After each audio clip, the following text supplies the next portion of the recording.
2014 সালে 100 টাকা নিয়ে যারা বাজার করতে যেতেন ভরা ব্যাগ বাজার নিয়ে বাড়ি আসতেন, আর আজকে 100 টাকা নিয়ে যারা বাজার করতে যান 2টা ধনেপাতার ডাঁটি নিয়ে বাড়ি আসেন।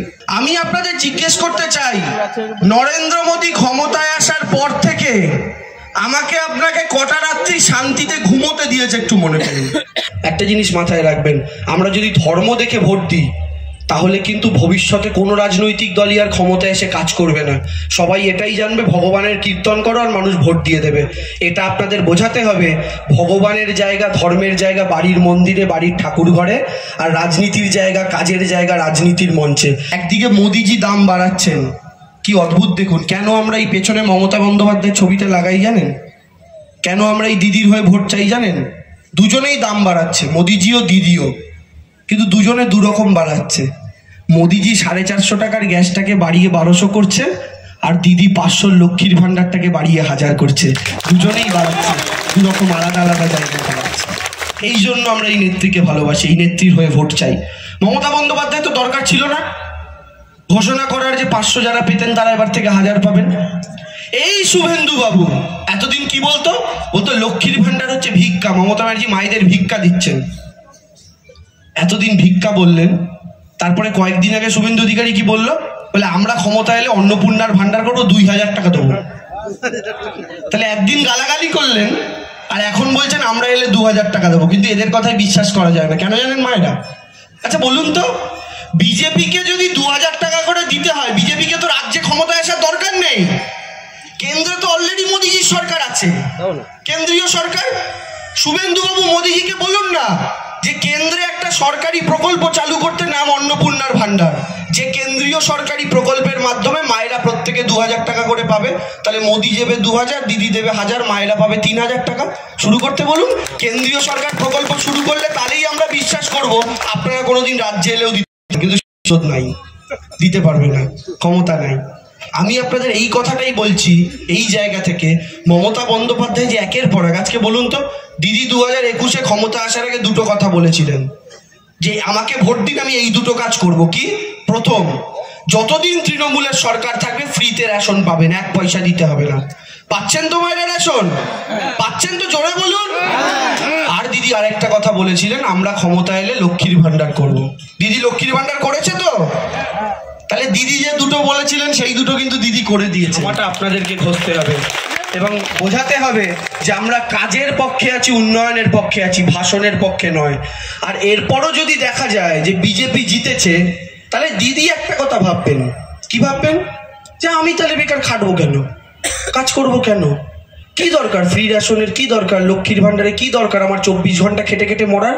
ওরা শুধু ভগবানের নাম নেবে, নিয়ে মানুষের কাছে বলবে ভোট দাও, আর মানুষ যদি সেই শুনে ভোট দিয়ে দেয়, আমিও কাল থেকে ভগবানের নাম করব, কীর্তন করা শুরু করে দেবো, লোকে ভোট দিয়ে দেবে, কাজ করার দরকার নেই। একটা জিনিস মাথায় রাখবেন, আমরা যদি ধর্ম দেখে ভোট দিই তাহলে কিন্তু ভবিষ্যতে কোনো রাজনৈতিক দলই আর ক্ষমতায় এসে কাজ করবে না। সবাই এটাই জানবে ভগবানের কীর্তন করো আর মানুষ ভোট দিয়ে দেবে। এটা আপনাদের বোঝাতে হবে ভগবানের জায়গা, ধর্মের জায়গা বাড়ির মন্দিরে, বাড়ির ঠাকুর ঘরে, আর রাজনীতির জায়গা, কাজের জায়গা রাজনীতির মঞ্চে। বিজেপি কিন্তু এবার কাঁথি লোকসভা থেকে খুব একটা ভালো জায়গাতে নেই। তার কতগুলো কারণ আছে। এই যে মায়েরা এত সংখ্যায় উপস্থিত আছেন, আপনি তৃণমূল, বিজেপি, সিপিএম, কংগ্রেস 4টে পার্টিরই মিটিং দেখুন। তৃণমূলের সাথে বাকি সব পার্টির মিটিং এর একটাই মূল তফাৎ। সেই তফাৎটা কি? যে তৃণমূলের মিটিং এ যত মা কাকিমাদের উপস্থিতি দেখা যায়, অন্য কোনো পার্টির মিটিং এ এত মা কাকিমাদের উপস্থিতি কিন্তু দেখা যায় না। এর কারণটা কি? এর প্রথম কারণ, ভারতবর্ষে প্রায় 30টা রাজ্য, 30টা রাজ্যে 29টা রাজ্যের মুখ্যমন্ত্রী পুরুষ, কিন্তু একমাত্র একটা রাজ্য পশ্চিমবঙ্গ আমার, যার মুখ্যমন্ত্রী একজন মহিলা, তার নাম মমতা বন্দ্যোপাধ্যায়। মায়েরা কেন আসবেন না তৃণমূল কংগ্রেসের মিটিংয়ে? আর তার উপরে মমতা বন্দ্যোপাধ্যায় ক্ষমতায় আসার পর মায়েদের জন্য যা করেছেন সেটা তো আমরা প্রত্যেকে জানি। আমার আগে বলছিলেন মাননীয় সভাপতি মহাশয়, তিনি অনেকগুলো বক্তব্য রেখেছেন এবং সঠিক কথাই বলেছেন। আমি আপনাদের শুধু বলি, এটা কাঁথি উত্তর, এই সিটটা থেকে বিজেপি 21-এর বিধানসভায় জিতেছিল। কিন্তু আমি আপনাদের জিজ্ঞাসা করি, এমএলএ কতবার আপনাদের বাড়ি বাড়ি গেছে জেতার পর? কটা কাজ করেছে জেতার পর? এমএলএ কে দেখা পান? যায় বাড়ি বাড়ি? তাহলে ভোট তো শুভেন্দু বাবু নিয়েছিল পরিবর্তনের কথা ভেবে, তখন অনেকেই বিজেপিকে ভোট দিয়েছিলেন এটা ভেবে বিজেপি সরকার বুঝি 21-এ আসবে। এত বড় গোহারা হারবে ভেবে পাননি।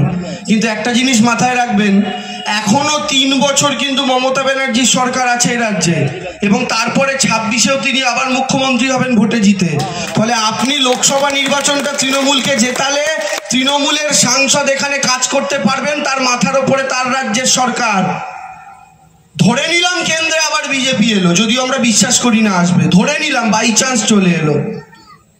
18টা সাংসদ তো 2019-এও দেশের মানুষ দিয়েছিল বিজেপিকে, তারপরেও নরেন্দ্র মোদীর সরকার এসেছিল। এই 18টা এলাকার মানুষ এখন কপাল চাপড়ায় যে কেন্দ্রের সরকারের দলকে ভোট দিলাম কিন্তু আমরা কাঁচকলা পেলাম। কেন কাঁচকলা পেলাম? কারণ বিজেপি বাঙালি জাতিকেই সহ্য করতে পারে না। আপনি আমি বাংলা ভাষায় কথা বলি, বিজেপির ওই উত্তরপ্রদেশ গুজরাট থেকে আসা নেতারা এটা পছন্দ করে না। আপনি আমি আমরা যারা মাছ মাংস খাই, বিজেপির উত্তরপ্রদেশ গুজরাটের নেতারা পছন্দ করে না। সত্যি কথা বলুন তো, কাঁথির মানুষ, দীঘার মানুষ, বাংলার মানুষের মাছ ভাত ছাড়া চলবে? কিন্তু বিজেপি নেতারা মাছ খাওয়া বাঙালিকে হিন্দু বলেই মনে করে না। ওরা মনে করে যে হিন্দু মাছ মাংস খায় তারা নাকি হিন্দুই নয়। কিন্তু আমি আপনি কতটা হিন্দু সেটা তো আমি আপনি জানি। আমরা আমাদের বাড়িতে ভগবানকে ধূপ দেখাই, কিন্তু বিজেপি আমাদেরকে সার্টিফিকেট দেবে আমি আপনি কত বড় হিন্দু, তারপরে আমরা হিন্দু হব? বিজেপি আজকে রামচন্দ্রের নাম নিয়ে রাজনীতি করছে। বিজেপি রামচন্দ্রের নাম আমাদের বলার আগে আমরা প্রত্যেকে ছোটবেলা থেকে রামকে চিনি কিভাবে জানেন? যখন ভূতের ভয় পেতাম, দাদু ঠাকুমারা আমাদের বলতে বলতো, ভূত আমার পুত, পেতনি আমার ঝি, রাম লক্ষণ বুকে আছে, করবি আমার কি। আমরা সেই সময় থেকে রামচন্দ্রকে চিনি। নরেন্দ্র মোদী আজকে আমাদের এসে রামচন্দ্রকে চেনাচ্ছে, এটা তো মুশকিল। আমরা তাদের থেকে ভগবানকে চিনবো? আর দেখুন, আমরা এই বাংলার মাটিতে যারা হিন্দুরা আছি তাদের প্রধান উৎসব কি? দুর্গা পুজো, তাই তো? এই দুর্গা ঠাকুর কে? এই দুর্গা ঠাকুর হচ্ছেন সেই দুর্গা ঠাকুর রামকে রাবণকে হারানোর জন্যই মা দুর্গার আরাধনা করতে হয়েছিল, যেটাকে আমরা অকাল বোধন বলি, যে কারণে শরতে দুর্গা পুজো হয়। তাহলে রামচন্দ্রেরও যিনি দেবী মা দুর্গা, আমরা বাঙালি হিন্দুরা সেই রামেরও দেবী যিনি, তার আরাধনা করি। আর বিজেপি আমাদের রামচন্দ্রকে চেনাচ্ছে এখানে এসে, বুঝতে পারছেন? আমি আপনাদের শুধু কয়েকটা কথা বলি। প্রথম কথা দেখুন, বর্তমানে ভারতবর্ষের মাটিতে এই যে জনগর্জন সভা, পেছনে বড় বড় করে লেখা, এই জনগর্জন সভা যে ব্রিগেডে হচ্ছে, এটার মূল প্রয়োজনীয়তা কি? জনতাকে কখন গর্জন করার প্রয়োজন হয়ে পড়ে? যখন আমাদের পেটে খিদে থাকে কিন্তু খাবার দেওয়ার লোক থাকে না, যখন হাঁটতে হাঁটতে দেওয়ালে পিঠটা গিয়ে ঠেকে যায়, সেই মুহূর্তে গর্জন করার প্রয়োজনীয়তা পড়ে। আমি আপনাদের জিজ্ঞেস করতে চাই, নরেন্দ্র মোদী ক্ষমতায় আসার পর থেকে আমাকে আপনাকে কটা রাত্রি শান্তিতে ঘুমোতে দিয়েছে একটু মনে করুন। কেন বলছি শান্তিতে ঘুমোতে দেয়নি? আপনি আমি বসে আছি, মায়েরা বাড়িতে ভাত রান্না করছেন, দাদারা কাজ করতে যাচ্ছেন, হঠাৎ একদিন নরেন্দ্র মোদী এলেন, এসে বললেন, মেরে প্যারে ভাই ও বহনো, আজ সে 500 আর 1000 কে নোট বন্ধ। 500 আর 1000 টাকার নোট বাতিল করলেন। আমি আপনি ছোটাছুটি করলাম, মায়েরা ভাতের ভ্যান গেলতে দিয়ে নোট চেঞ্জ করতে গেলেন, দাদারা কাজ ফেলে নোট চেঞ্জ করতে গেলেন, কেউ বাড়িতে অসুস্থ মা বাবাকে ফেলে রেখে নোট চেঞ্জ করতে গেলেন, সবাইকে হাতে হাতে একটা করে 2000-এর নোট ধরিয়ে দিল, যার কাছেই নিয়ে যাচ্ছি বলছে খুচরো নেই। 2 মাস 3 মাস ধরে এই যন্ত্রণা চললো। আবার আপনি একটু বাড়িতে এসে শান্তিতে বসলেন। মোদিজি হঠাৎ করে ভাবলো, বহুদিন জনতাকে জ্বালানো হয় না, আবার একটু জ্বালাই, কি করা যায়? আবার একদিন এলেন, मेरे प्यारे भाइयों बहनों, आधार कार्ड के साथ पैन कार्ड लिंक करना पड़ेगा। আবার লাইনে দাঁড়ান, আবার আপনি লাইনে দাঁড়ালেন, আধার কার্ডের সাথে প্যান কার্ড লিঙ্ক হবে। মোদিজি বলল, বেশি দেরি করলে কিন্তু ফাইন কাটবো। তারপরে দেখা গেল 1000 টাকা করে ফাইন কাটলো সেটা করার জন্য। আপনি আমি টাকা দিলাম, লাইনে দাঁড়ালাম, আবার লাইন, আবার কষ্ট, আবার হ্যাপা, বাড়ির কাজ ছেড়ে ঘরের কাজ ছেড়ে আবার লাইনে দাঁড়ালেন, দাঁড়িয়ে বাড়িতে এসে একটু শান্তিতে বসলেন। শান্তিতে বসে একটু ভাবছেন যে এবার বোধহয় মোদিজি আর জ্বালাবে না। আবার মোদিজি ভাবলো, আবার অনেকদিন হয়ে গেছে, আরেকটু জ্বালাই। মেরে প্যারে ভাইও বহনো, এনআরসি হোগা, দাদুর জন্ম সার্টিফিকেট খুঁজে আনো। আমি আমার বাবাকে গিয়ে বললাম, বাবা মোদিজি বলেছে এনআরসি করে আমাদের বাংলাদেশে পাঠিয়ে দেবে, দাদুর বার্থ সার্টিফিকেট লাগবে, তুমি আমায় দাও তো। আমার বাবা আমাকে বলছে, ভাগ বেটা, তোর বাবারই বার্থ সার্টিফিকেট নেই, বাবার কথা দিয়ে থাকবে। তাহলে আমাদের কি বাংলাদেশে চলে যেতে হবে? বলে তারপরে এই এনআরসির চক্করে কত মানুষ পঞ্চায়েতের বাইরে লাইন দিলেন, বিডিও অফিসের বাইরে লাইন দিলেন, ভাবলেন কাগজপত্রগুলো আছে কিনা দেখে নি। যদি আবার এনআরসি হয় তাহলে তোর দেশ ছেড়ে পালাতে হবে। এই চিন্তায় চিন্তায় 3টে 4টে 5টা মাস কাটলো। মমতা ব্যানার্জির আন্দোলনের চোটে মোদিজি এনআরসিটা থামিয়ে দিতে তখন বাধ্য হলো। আবার আপনি শান্তিতে কিছুদিন ঘরে বসে আছেন, আবার মোদিজি এলো। बहुत दिन आवाज जलाई ना, एकटू जलाई। मेरे प्यारे भाइयों बहनों, आधार कार्ड के साथ गैस का कनेक्शन लिंक करना पड़ेगा। আবার লাইনে দাঁড়ালেন, মনে আছে আধার কার্ডের সাথে গ্যাসের কানেকশনের লিঙ্কেজ? আবার লাইনে দাঁড়ালেন, সব কিছু ছেড়ে ছুড়ে লাইনে। দাদারা কাজ ছাড়ছে, মায়েরা কাজ ছেড়ে ঘরের কাজ ফেলে ভাতের ফ্যান গালতে দিয়ে আবার লাইনে দাঁড়ালেন। আবার কষ্ট, আবার লিঙ্ক করো, এই করো, করতে করতে আবার একটু ঘরের মধ্যে এসে বসে একটু শান্তি পেলেন। আবার একদিন मोदी এলো। मेरे प्यारे भाइयों बहनों, वो जो 2000 का नोट चालू किया था ना, वो बंद, वो भी चेंज कर लो। আমরা ভাবলাম যদি 2000-এর নোট আপনি বন্ধই করবেন তাহলে 5 বছর আগে চালু করলেন কেন? চালু করতে গেলেন কেন? 500-র নোট ছিল আর 1000-এর নোট ছিল, ওটাকে বদলে আপনি 500 আর 1000ই আনতেন। আপনি 2000 আনলেন কেন? অনেকে ভেবেছিলেন না 500-র বদলে তো নতুন 500 এলো, কিন্তু 1000-এর বদলে 1000 না এসে 2000 এলো কেন? তার একটা কারণ ছিল। কি কারণ জানেন? মোদিজি কেন 2000-এর নোট এনেছিল? কারণ মোদিজি জানতো গ্যাসের দাম বাড়াতে বাড়াতে একদিন গ্যাসের দামটাকে এমন জায়গায় নিয়ে যাব যে একটা গোলাপি 2000-এর নোটের বিনিময়ে একটা গ্যাস সিলিন্ডার পাওয়া যাবে। মানে গ্যাসের দামটাও 2000-এ আস্তে আস্তে চলে যাবে, তাই একটা নোটে বেশি 2000। আর দেখুন গ্যাসের দাম 2000-এর দিকে এগোচ্ছে। 450 থেকে 550, 550 থেকে 650, 750, 850, 950, 1000, 50 করতে করতে 1200-তে তুলেছিল। 2000-এর দিকে এগোচ্ছে, আর 750 টাকা বেড়ে গেলেই 2000 হয়ে যাবে। তখন একদম রাউন্ড ফিগার, খুচরোর ঝামেলা নেই। মোদিজি এইটাই চায়, এত খুচরো দিয়ে কি হবে, 2000 দেবেন, গ্যাস পাবেন। আবার আপনি শান্তিতে বসে আছেন কয়েকদিন, ভাবছেন এবার অন্তত মোদিজি আর জ্বালাবে না, অনেক বছর তো হলো।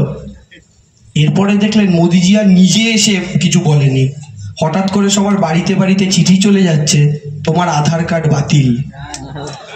যাচ্ছে কি না? লোকের বাড়িতে বাড়িতে চিঠি গেল, আধার কার্ড বাতিল। আবার আপনি ছোটাছুটি শুরু করেছেন, কারণ মোদিজি কেন এরকম করলো? কারণ এই বেটা শুরুতে সবকিছুর সাথে আধার কার্ডের লিঙ্ক করিয়ে নিয়েছে। প্যানের সাথে করালো, গ্যাসের সাথে করালো, করিয়ে বলছে আধারটাই বাতিল। মানে কি? তুমি বেটা গ্যাসের সুবিধাও পাবে না, প্যান কার্ডের সুবিধাও পাবে না, এবার মরগে।